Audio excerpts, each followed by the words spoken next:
Sabe, por trás de cada ser vivo, desde uma bactéria minúscula até uma baleia azul gigante, existe uma força meio que invisível. Uma força que monta, peça por peça, as máquinas moleculares que fazem a gente ser, bom, a gente. Uma força que literalmente esculpe a arquitetura da vida. Ok, vamos pensar um pouco. Se alguém perguntasse qual é a substância mais crucial para a vida, o que viria à cabeça? Talvez o DNA, né, o nosso código genético, ou quem sabe as proteínas, que fazem todo o trabalho pesado na célula. São ótimos palpites, mas o verdadeiro protagonista da nossa história é outro. Pois é, a resposta está em todo lugar, dentro da gente, tão comum que a gente acaba nem dando bola para o poder que ela tem. Estamos falando da água. Mas, não a água como um simples líquido, e sim como uma força ativa, uma força poderosa de verdade.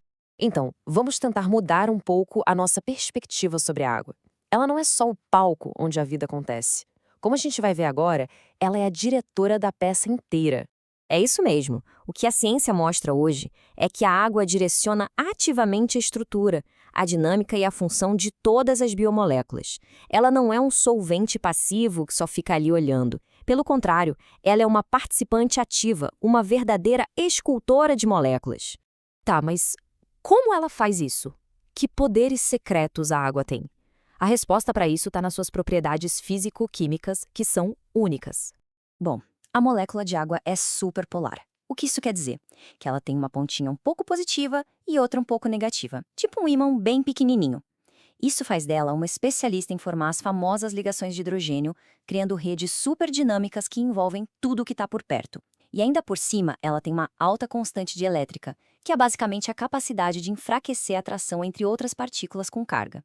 Juntando tudo isso, a gente tem o solvente perfeito para a vida. De todos os truques que a água tem na manga, tem um que é, sem dúvida, o principal motor da organização biológica. É a jogada de mestre da água, conhecida como efeito hidrofóbico.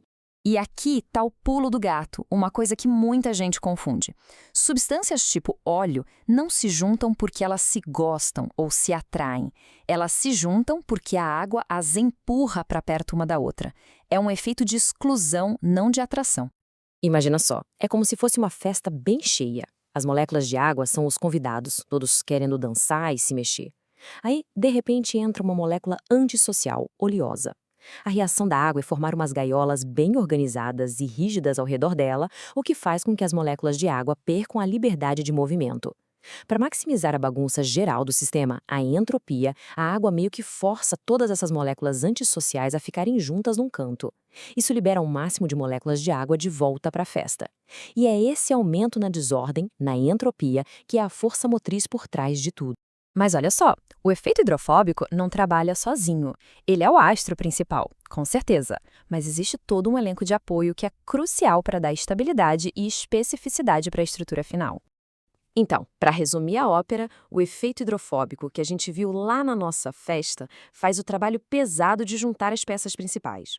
Depois, as ligações de hidrogênio, que são mais direcionais, entram como se fossem parafusos de precisão, sabe? Para estabilizar a estrutura.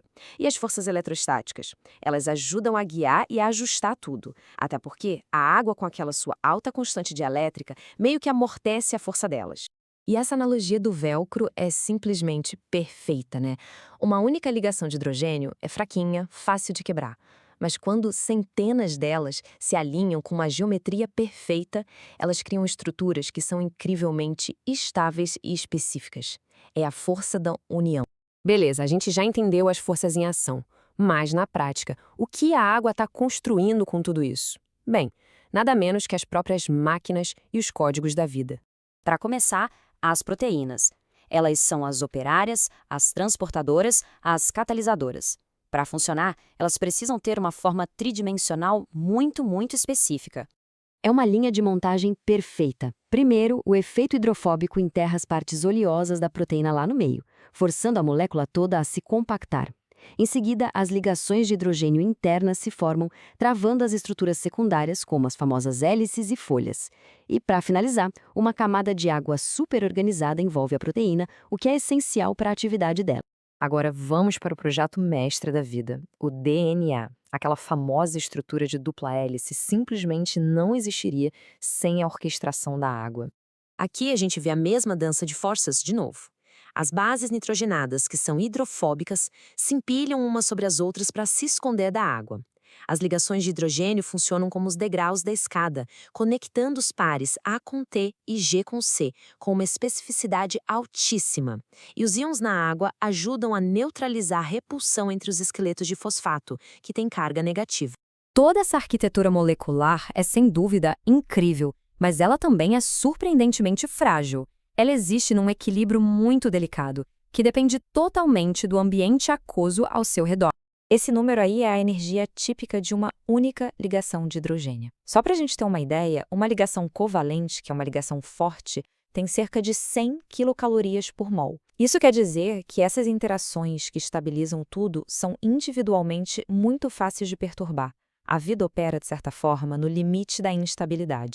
E é exatamente por isso que pequenas mudanças no ambiente podem ter consequências enormes. Um aumento na temperatura, uma mudança no pH, a presença de certas substâncias químicas. Tudo isso pode quebrar essas interações delicadas, fazendo com que as proteínas, por exemplo, se desnovelem e percam sua função. É um processo que a gente chama de desnaturação.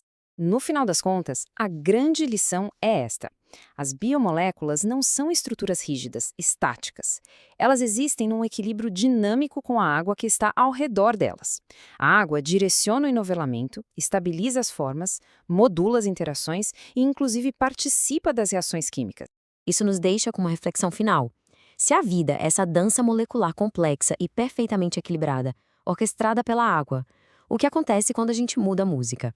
Quando o pH do oceano muda, ou quando a temperatura do corpo sobe por causa de uma febre. Entender o papel da água como essa arquiteta nos dá uma perspectiva completamente nova sobre saúde, doença e sobre a fragilidade da vida num planeta que está sempre mudando.